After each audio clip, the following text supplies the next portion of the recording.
Hello there, my name is Goodness. Thank you so much for clicking this video. And if you've clicked this video, obviously you saw the title. So let's get straight into this video. If you know me already and you watch my vlogs, you know that I am in Saskatchewan, in the city of Saskatoon, and I have been here for 3 months doing my master's program. And every information you're going to hear today is based on my experience and my experience alone. So I would still suggest you do your own research because most of these details change with the year, and all my experience is coming from the year 2023 to 2024.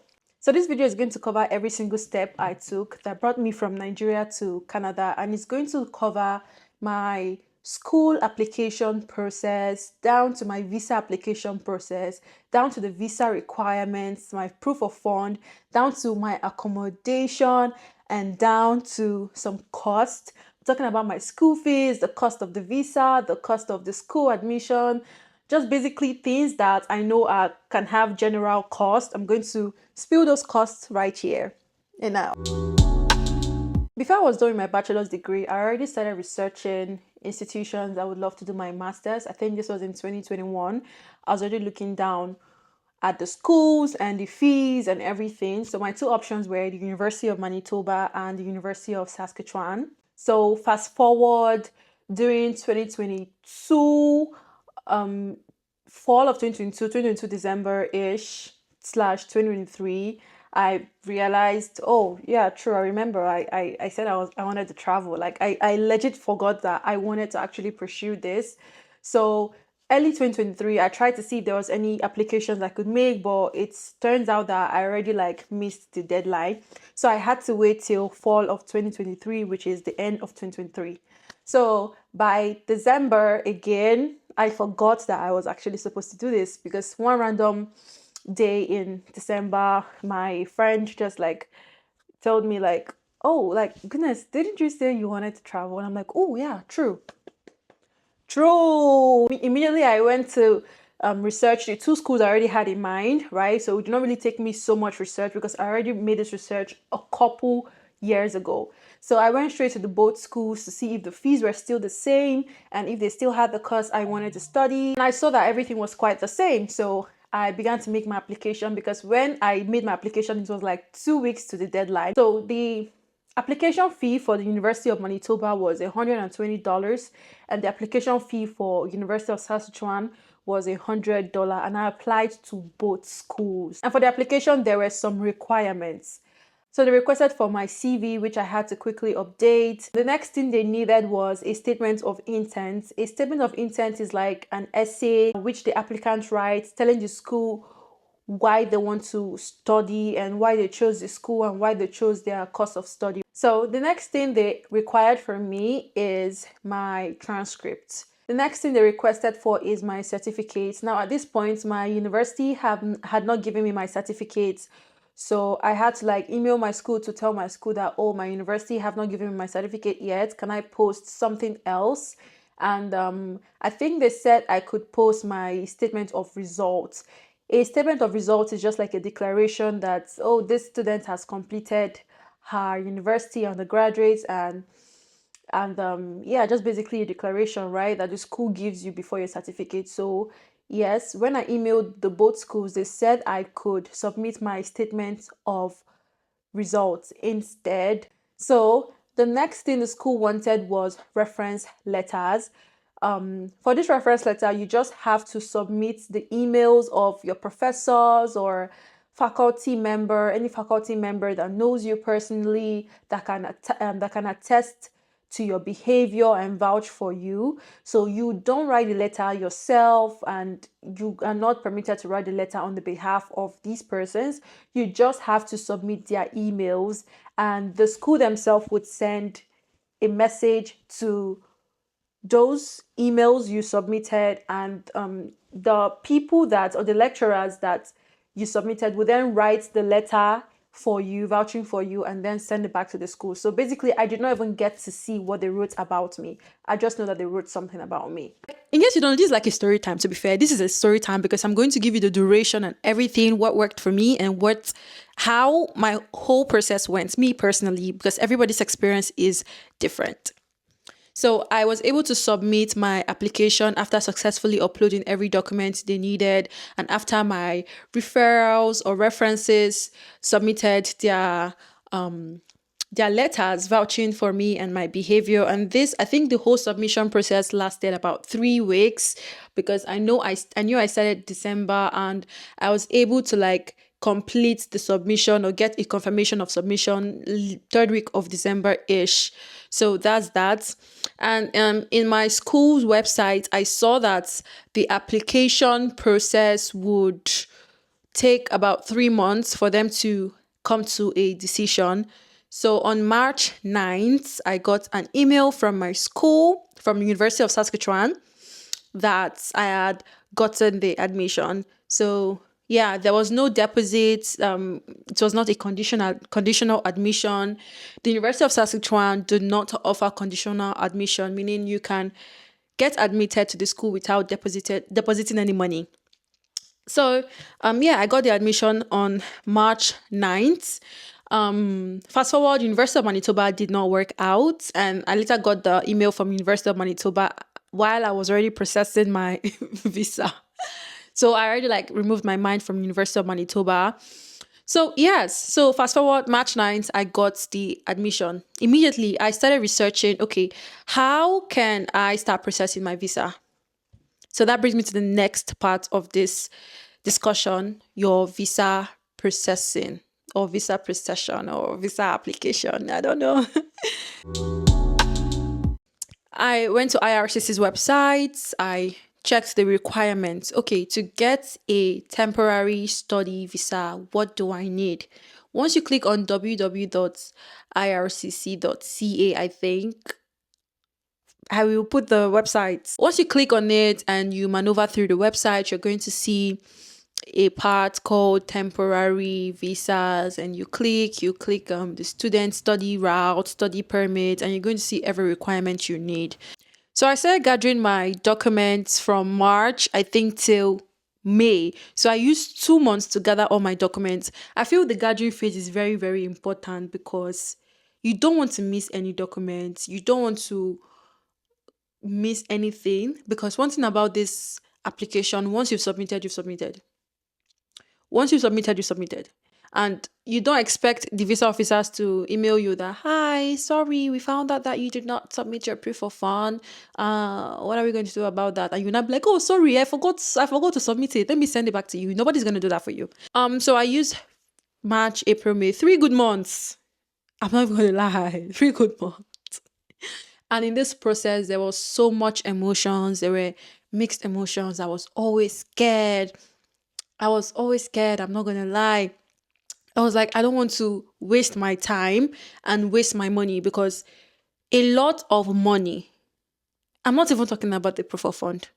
The whole process takes money. It takes a lot. It takes away from you financially, it takes away from you mentally, it takes away from you physically. And I'm going to hammer on that mentally, because every single day you're researching. Every single day I was researching. I was watching videos back to back to back to back. There is no video on this internet about relocation, about visa process that I did not watch. Try me, mention any video in the comments, and I will tell you that I watched that video. I watch that video every single day. I'm seeing new information. I'm seeing new things that I did not know about 2 weeks ago.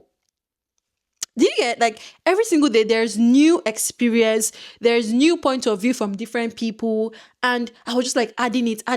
So my point is, invest your time, your energy, your efforts during the whole process of gathering your document, because once you've gathered your documents like this, the rest of the process is just up to God. It's up to God. And I did not, let me not even forget to say, I prayed, hey God, every single time I was watching NSPPD. I do watch NSPPD, right? And obviously it's been harder to watch NSPPD here in Canada because the time difference is shit. But let me get back to what I was saying. Every single time I'm watching NSPPD and we're asked to like say prayer points. If you say 3 prayer points, my 3 prayer points is visa. Like, the 3 prayer points is visa, favor from visa officer, visa success, visa approval. Everything is visa. Like, I was not even praying for myself, my health. No. And I was like, it really took away from me, because whatever you're doing is going to be kind of affected, especially if you're someone like me that don't know how to focus on so many things at the same time. Personally, I lack focus and I don't really know how to focus on so many things, to be honest. So if it's one, that one is that one till that one is over. That's me. So during this process of gathering my documents, I knew that I wanted to do my medicals first, the upfront medicals. And like I said, because of my endless research, I knew there was something called upfront medicals. Before then, I did not know about it. And I watched so many videos talking about the benefits of upfront medicals. And most people were saying upfront medicals will make your visa process faster and quicker. And I was like, you know what? I want faster and quicker. I want faster and quicker. I don't know about you. I want faster because So I made my research. I applied for the upfront medicals, and the upfront medicals cost me about, to be fair, I don't know the exact amount, but it's 60 something thousand naira. So let's call it 70K, right? So upfront medicals cost me 70K. And if you don't know already, I don't live in Lagos. Hey God, I don't live in Lagos. So taking a flight to Lagos and back from Lagos, plus the upfront medicals, every single time I go to Lagos, I know I'm spending like 300K. But if you live in Lagos, I feel like it's going to be quite fair on you. A few days after the upfront medicals, I was sent my test results. Obviously, I passed. I mean, I feel if you don't have any underlying medical condition, everybody passes the medicals. So I was sent the information or the medical report sheet. And this medical report sheet is one of the documents I also needed for my visa application. So I got that document settled. I got every other document settled. My proof of fund, my police report certificates, police clearance certificates, police character clearance, one of them. Now, for the police character clearance, you just need to go to your local police station. I did this in my local police station. I just literally went to my local police station and told them that I want to get a police character clearance certificate thingy. I think I was charged. How much was it? Let me check. My police report was 70,000 naira. I did not even... I can't believe I actually spent this much. So I needed to submit an online form, which everybody that is going through the visa phase always submits. And these are just basic information that you should be able to answer. I think some of the questions include, what do you want to do in Canada? Give a timeline, and then you give a very short answer. Oh, I'm here to study from September of 2024 to September of 2026. Simple. So those are some of the questions you're going to see. You're going to see places or sections where you're meant to write down your family members, the information of your family members, your past jobs, your academic history, professional history. Basically, simple things you can definitely answer. Now, for the main requirements I needed for my school visa, I needed, I'm just going to say the basic requirement because I have a video talking in depth about the documents I needed, and maybe I'll just link it in the description. So I needed to have my proof of fund, which is very, very, very important. I'm going to talk about this later in this video. So my proof of fund, my school admission letter, and my statement of purpose. I think these were the three most important things I think is like non-negotiable. But like I said, I do have a full video where I spat out every single details I needed, even personal details, like no kidding, no jokes. You're going to really benefit from that video. So the visa fee was $150 and the biometric was $85, and you have to pay for the both of them at the same time. So in total, it was about $235 that I paid. Guys, you see all this money we're spending?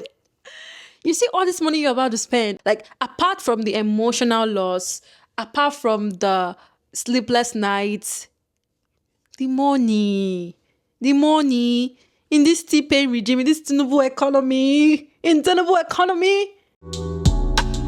So for the proof of fund, this is how you calculate your proof of fund. Open your ears. Are you opening your ears? Calculate your proof of fund with me. Now, the base rate by the IRCC is 20,635,000 Canadian dollars. That's the base rate. Then you are meant to add that base rate with at least your 1 year school fees. Me personally, I did 1 year. I just got the exact prices of everything. It's literally here in my phone. I wrote it down. And the total fee for 1 year is 10,654. The total expenses by the IRCC is 20,635. And my two-way flight ticket was $3,200. So total proof of fund amount that I personally needed for my course of study is $34,454. Also, I forgot to say, I also paid $1,000 to my university, not because it was required of me, but because I just wanted to pay the money, right? I had support, so I wanted to pay that money down just in case it could help the visa officer in giving me a more lenient decision. So other things I also used was my statement of purpose. I have a whole video reading out my statement of purpose. This is also very important. Apart from proof of fund, if your statement of purpose no bam, if you know gel, I don't know but I just feel everybody was telling me that it's very important. So I made sure to like put a lot of my energy in writing my statement of purpose. If you want a full detailed document, like I said, it's already on my channel. I submitted my documents, my visa documents by May 29th. May 29th. But when you submit it, they'll just tell you that I've received it. But then they'll not tell you to go and do your biometrics immediately. And like I said before, I don't stay in Lagos. So I had to travel again to Lagos. But traveling then took me a little bit of time. It took me like a week plus-ish to travel to Lagos to get it done. And even when I traveled to Lagos to get it done, my appointment dates, I missed it. Guy, Lagos traffic is crazy. Like, I don't like Lagos like that. I missed my appointment date. My appointment was, I think, June 3rd or so. I'm not really sure of the date. And I'm supposed to be by 10:30. I left my house by 8 with Uber. And I got to my biometrics location at 10:32. I was just 2 minutes late, but they told me, no. We are not going to accept you again. Go back. I'm like, huh? I just used 10,000 naira. I used 15,000 naira to come to do my biometrics. 15K after paying 100 and something to come to Lagos. I say, God, Chineke. Hey, God, help. Hey. At this point, I was just laughing because if I don't laugh, I will cry. I had to go back after begging and begging and begging. Like, I begged though. I won't lie. But these people said, no way. That if you want them to attend to you, you have to pay 70,000 naira. For, I think they call it, what do they call it? Important personality, something. I think it's for like VIP. Yeah, VIP. So you have to pay 70K. I said, eh? After paying $85 for biometrics alone, I should pay 70,000 naira. I don't have that kind of money. So I had to leave and reschedule the appointment. Rescheduling meant I had to write a letter. Like, this girl is tired, and this girl is actually grateful that she's finally here, because if I think about all the stuff I went through, I'm like, rescheduling, I had to write a letter telling them I missed my appointment and they should, help me cancel the appointment, because in the system, even though you missed your appointment, it will be showing like you did not miss your appointment, and you cannot just reschedule like directly. So, and people usually charge to reschedule, and over there at the biometrics location, you see people telling you that, oh, I can reschedule for you. It's 20,000 naira to reschedule. You just pay me 20,000. Oh yeah, come, fine girl. Give me 15K. I'll reschedule for you for 15K. I'm like, you have a computer, you have a computer. What am I paying you? I'm an able girl. Like, you cannot come and, if you tell me you can do something for me, I'll say, since you can do it for me, meaning I can do it myself too, because what are you using to do it? It's not your computer. I have my computer too. And I can never forget this moment. The lady was like, come. He was not one who was even trying to speak Igbo for me, because he noticed I was Igbo. I was trying to speak Igbo, telling me, And when I didn't even listen to him, and I went somewhere else, and it was now one Yoruba lady that came to meet me, and she was telling me, okay, she should charge me less. I should just pay 15K. Meanwhile, that Igbo guy was telling me 20K. So I should just pay 15K. And then, when it's like that Igbo guy saw me talking to her for a long period of time, the Igbo guy came to me and was like, you don't even know your brothers. You don't know this, you don't know your people. I'm like, are we doing people in this Lagos? Like, excuse me, brother. Tribalism. If I can get at a cheaper cost, why should I use you because we speak the same language? And if we speak the same language, why can't she give me a cheaper cost? Food for thoughts. After rescheduling, the next time I left very, very early. In fact, I put my next appointment for 1:30, and I left very, very, very early to the location. And I was there like 3 hours before my time. So I was just hanging around. And also another important information. If you're going to do your biometrics, you need to photocopy some materials. Don't worry. Don't worry. IRCC will give you a list of what you need to photocopy. You need to photocopy some materials. My advice, photocopy it before coming to do your biometrics, because in that biometrics place, to photocopy one piece of document is 1,000 naira. If you beg them with everything in you, like I did, it'll be 500 naira. During the whole process of the biometrics took time. I won't lie. It took me like I would say 1 hour, 30 minutes to get everything done. Like once I was inside, like once it got to my time, when I got inside, it took me about 1 hour, 30 minutes to get everything done. But these days I've been hearing, a little birdie told me that in most of the biometrics offices, it's scanty. Tinubu, please now. Oh, well, that's what the little birdie told me. I'm not so sure. But the little birdie is TikTok. And they say everywhere is now dry. Everywhere is dry. I don't know. After I got it done, I went back home and traveled back, and the waiting game started. I kept waiting. I kept believing. I kept praying. 1 month passed. Nothing. Hell. And I was so sure I was going to get this in 1 month. Like, I literally wrote down a date. I was like, oh, I'll get it by June 12th. Oh, was it June 12th? No, sorry. I get it by July 12th. I said I was going to get it by July 12th. Like, that was the date I wrote, and I was so sure. One thing that I came to realize is that you do not give God a target. You don't set time for God. You don't give God a target. Like, God is not your mate. So I realized that I was here giving God a target, telling God, oh, God, I want this by July 12th, before my birthday, because my birthday was like July 14th. So I was like, oh, so I can be very happy on my birthday, and da. Newsflash, it did not come July 12th. Do you know when it came? August 12th. Guys! When it came, I was already like 100% sure I was not going to get this visa anymore. So what did I started doing? I started calling IRCC. I called IRCC. IRCC, hey, they heard from me. Yeah, I think I would post a number. I mean, you can just email me or message me on Instagram. I will send you their phone number that you can call. Yes, and it will actually go through in Nigeria, from Nigeria. But the calling process is quite long, because they will tell you to hold on, because many people are on call with them, and you can hold on for as long as 30 minutes, 1 hour. Your airtime will be burning. So just put like 5k airtime in your phone. Let your airtime be burning. Then at the point, obviously, you will now hear someone talk to you. Sometimes I will wait, and after waiting for like 30-40 minutes, the call will end. They will tell me there's no space for someone to speak to me.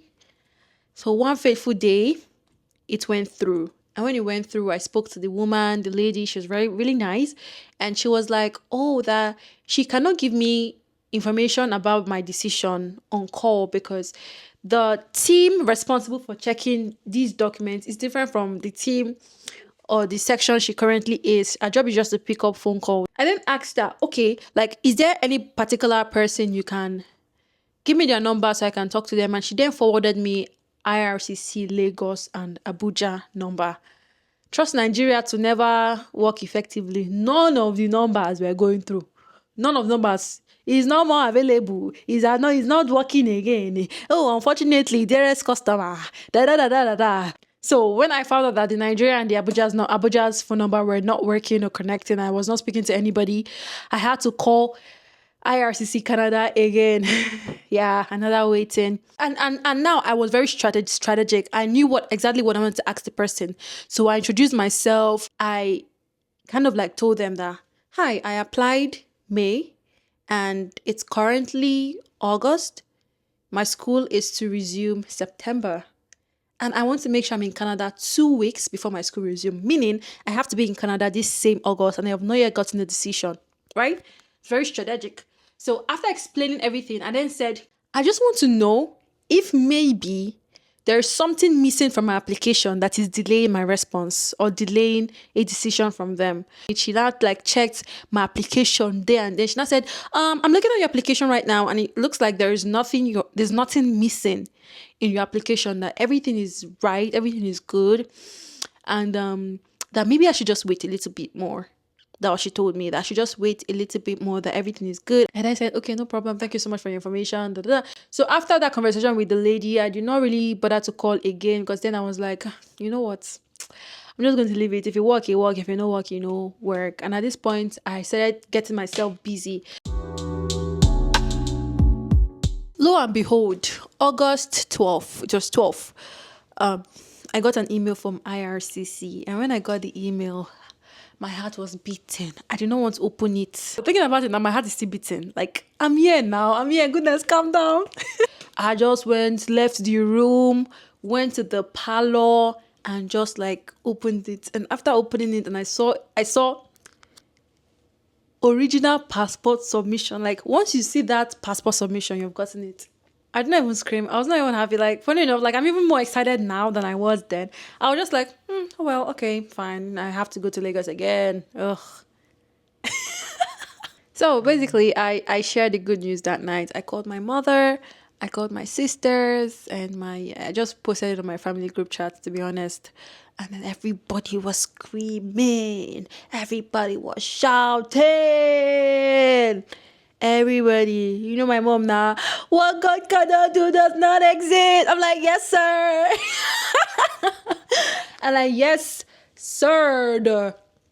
It was really like a very strong prayer point for all my family. Like, my NSPPD, we're talking about Hallelujah, Charlene, Pastor Nat, everything he said, dress like a miracle. If you're not dressed like a miracle, come to the front. The dress like a miracle, you see, I think, without upload, I don't know if I have the videos, but if I have, I'm going to show it here.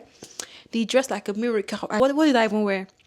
I just held my passport and my small luggage bag and a paper, where the paper I wrote approved, and I put it in the middle of my passport, and that was my dress like a miracle. And it was amazing. Like, I was so happy when this came. Like, immediately reality hit me, like, okay, yeah, good. I have to book my flight. Like, okay, what are the flights? I will click the flight airlines. I'll click the website of this airlines, and I'm seeing 6 million naira. I'm seeing 7 million naira. I'm like, oh well, I did not really plan for this.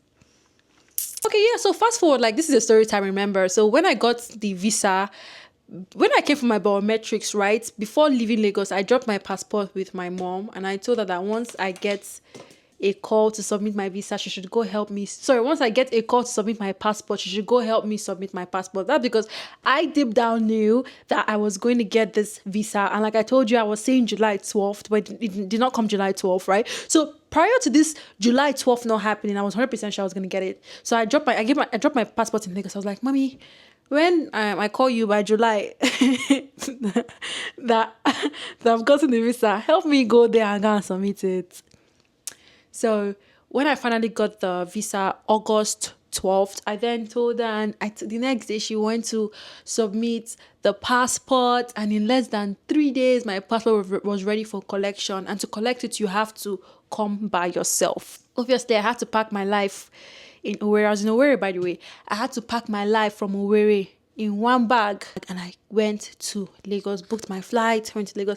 Even the booking flight part, like, I still missed my flights. I still had to travel from that Owerri to Port Harcourt, and to Port Harcourt to Lagos, because I missed my flight. Like, from like, so the devil, the devil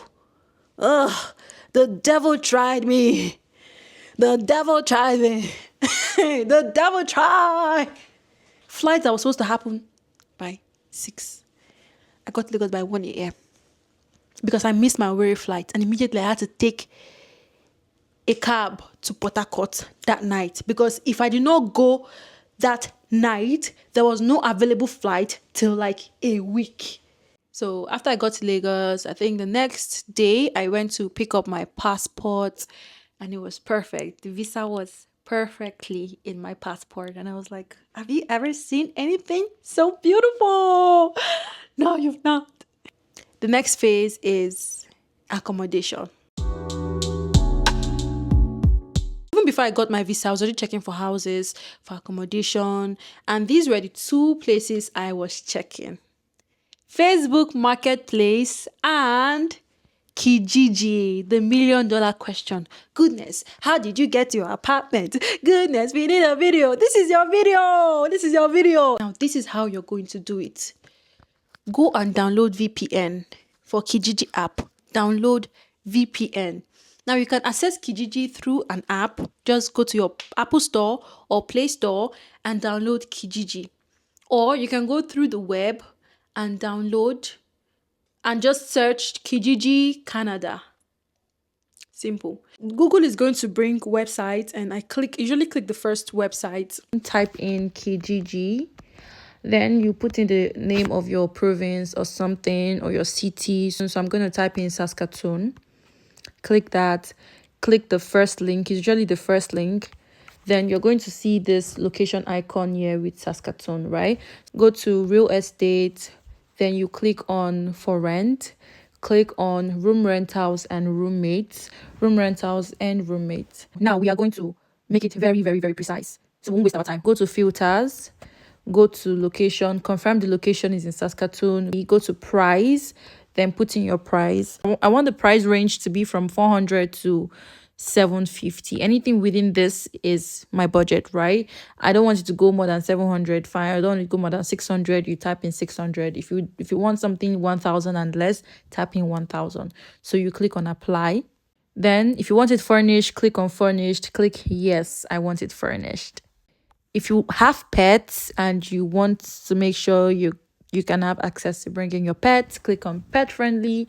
If you don't care about pets, you can click no. Or if you also don't want to have roommates or housemates that have pets, click no. Me, I clicked no. So when we are done with this, as we click on view 32 results, now look at this. Room for rent in 3-bedroom house, 350. We're going to click on that. From the pictures, you can see how it is. Okay, after viewing how it is, you go back, you check, is furnished? Yes, it's furnished. Click on show more.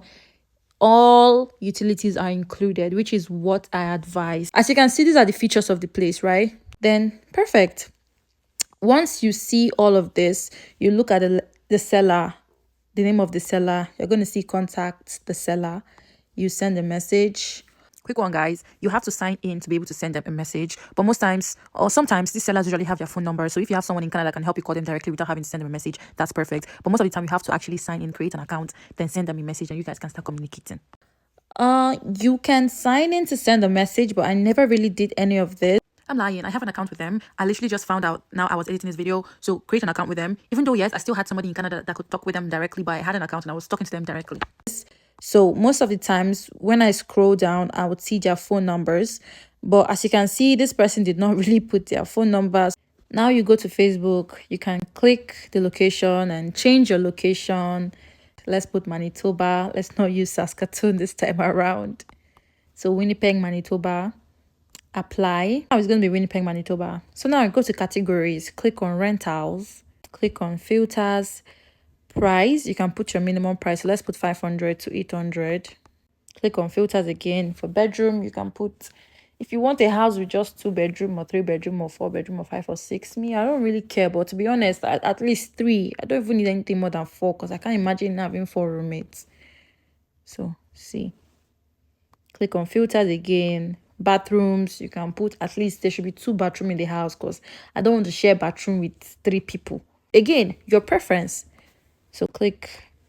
The next one is rental type. If you want something in an apartment, a condo, a townhouse, a room only, just let's click on room only. Ooh, there are not much options. We can see 3 items. So let's click on house. These listings are under house, but you will still get 1 room. Now, this is what you see. Now you click on this. This looks good as usual, just like the Kijiji type. With this one, you can't really select furnished or not furnished, unfortunately. So what I do is I click on this, is it available, and I click send. But for you to stand out, I advise not to click is it available. Just click delete it. Hello, my name is goodness. I you can see what I'm just okay. I'm female. I don't have pets. I don't have any pets. I don't smoke. Whatever you want to put, to be fair. So this is fine by me. Then you can click send. Another trick I want to show you is this. Now, for example, if you click any random listing and maybe they don't write if this place is close to your university, right? So what I will just do now is that I will check the address. Now this is the address, 2524 7th Street. Next, I'll come to Google Map. Then I'm going to click. Then I'm going to put down the location that we just saw now on Facebook Marketplace. That's 2524 7th Street East. Then destination, I'm going to put maybe University of Saskatchewan. Then this is going to show you the distance. So as you can see now, if you choose this location, you can see it's not far from school because you just have to enter one bus. If you plan on getting a car, it's just a 5 minutes drive. So this is the advantage of checking everything with the Google Map. And during the whole process of getting my apartment, there were so many things I had in mind. Number one, I wanted a place close to school or at least one bus to school. Number two, I wanted a place with only girls. Number three, I don't want a place that is too crowded. Like that one will be like 5 people live in a house. I don't want that. Like currently, I just live with 2 girls, 2 lovely, amazing girls. I had a friend in Canada that helped me go check these houses. And if you don't have anybody in Canada, that's fine. Just request for a video call from the seller or from the person that's about to rent the house. Because even this, my friend in Canada, she literally it's just the video call. It's from the video call she was now showing me everyone. I'm like, oh yeah, I like it. If your seller said they cannot do video call, that's a red flag. In fact, red flags to look out when looking for a house on Kijiji and Facebook Marketplace. Number one, not enough pictures and videos.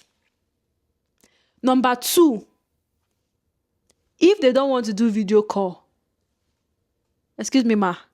Number three, they're asking you to pay a deposit before you are in Canada. Excuse me, I'm not a fool. I should pay you. Don't pay anybody any money except you've seen the place with your eyes, not through video call, except you've seen the place physically. So look out for all of these things. Know what you want. Set out what you want before you start looking for a house. And you'll be fine. You'll be good. This is everything you need to know about coming year. And at least hold money that you can use to sustain yourself before getting a job. Getting a job is not so hard here. Like I said again, like you might not get your dream job, but you get a job. And I got a job in like 3 weeks of being here. So that's fine. I've seen people get a job in like 2 weeks of being here. I know someone that got a job in like 2 weeks of being here and she got a full-time job. And she personally got a dream job. I work in a daycare, right? I love the job so freaking much. Like, I love it. But it's not like my dream job. So don't worry. The blessings of God go reach everybody. Everybody, just take your time. Be patient. Be calm. You got this, okay? For cost of living here, it's fair, to be honest. It's fair. Personally, with groceries... child, I can't even use myself to count because I be buying unnecessary things sometimes, but I spend like, well, to be fair, not really unnecessary. It's just my taste buds. Like, it depends on your budgets. For me, rough, I spend like $200 every month on groceries, plus the get enough African food. The Nigerian food here is quite expensive. I'm not even going to lie. That one is expensive beyond my budget. Safe. It's even beyond my budget. Since I came here, only once I bought meat. It's all chicken. Anyways, that's the end of this video. Thank you so much for watching. And if you have any questions, kindly drop it in the comment section and I will tackle that question. I'll tackle it, okay? Because I'll start answering personally because I don't want to make any immigration videos anymore. And please consider subscribing if you haven't already. I give you guys every tea. I do amebo like that. And if you like amebo, if you like gist, welcome to the family. Thank you so much for watching. Do have a lovely day. Bye.